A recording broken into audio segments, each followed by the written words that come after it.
Hi, it's Becky Palmer from B104.7, Tom and Becky, and it's Breast Cancer Awareness Month. We'll get into my experience in just a minute and why I'm involved in this, but first I would like to introduce Katie Tindal. Am I saying that right? Are you actually from Hematology Oncology? I am with them, yep. Okay. Yeah. That's where I was treated as a patient. She's a breast health nurse navigator.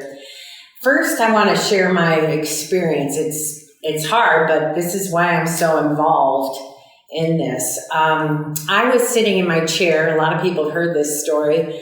I was sitting in my chair at home. It was the day before vacation.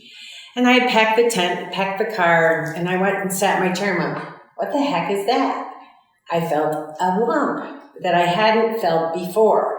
And rather than worry about it, I thought, well, I'll just go get a mammogram in the morning because I didn't have to make an appointment at my doctor. And then we'll be on our way to vacation. Well, the next morning, all heck broke loose. I'll get into more details later on, but I had aggressive cancer, breast cancer, and a double mastectomy. So I'm alive, and I've committed myself to promoting breast cancer awareness. How important is it to do a regular self-check like I normally do? And I have had mammograms right along per your guidelines of the Cancer Society and things like that. Is that usually the first detection, is your own check? It can be. I mean, first I want to thank you for sharing your story because it's so important that people share their stories to bring awareness, and breast cancer can present in multiple different ways.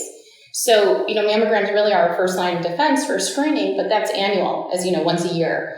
So the guidelines have kind of gotten away from self-exam, but I think it's really important patients at least know themselves.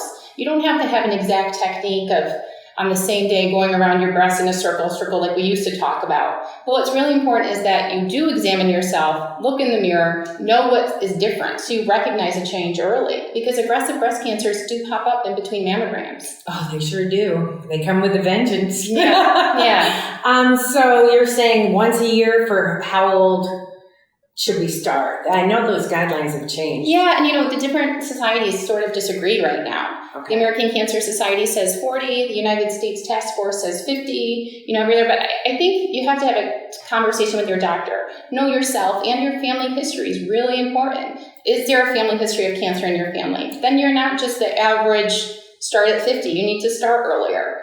So, I would say 40 just because this is what I do every day, but some of the guidelines may disagree. The most important thing is to see your doctor, have that conversation, and know what's right for you.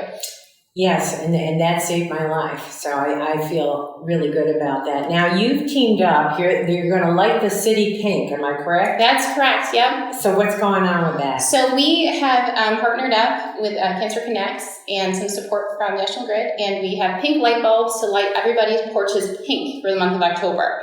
It's a great visual way to really bring awareness and attention to breast cancer. And just really fun to turn everything pink. Yeah, it is. I believe the National Grid building was lit pink last year. And it will be this year. Oh, good. Yeah. Good. I'm so glad to see it. So where do we get these light bulbs? And can I see that? Sure. So we have a pink light bulb here. I'll get my $5 out in a minute. So we can get them at Hematology Oncology Associates, St. Joe's Imaging, St. Joe's Surgical Physicians, Krause Health Gift Shop, in both the hematology locations, or you can just email us at breastcarepartners@gmail and we'll find you. Breastcarepartners@gmail. $5 donation, and where's the money going to? It's going right back to our community, to breast cancer survivors.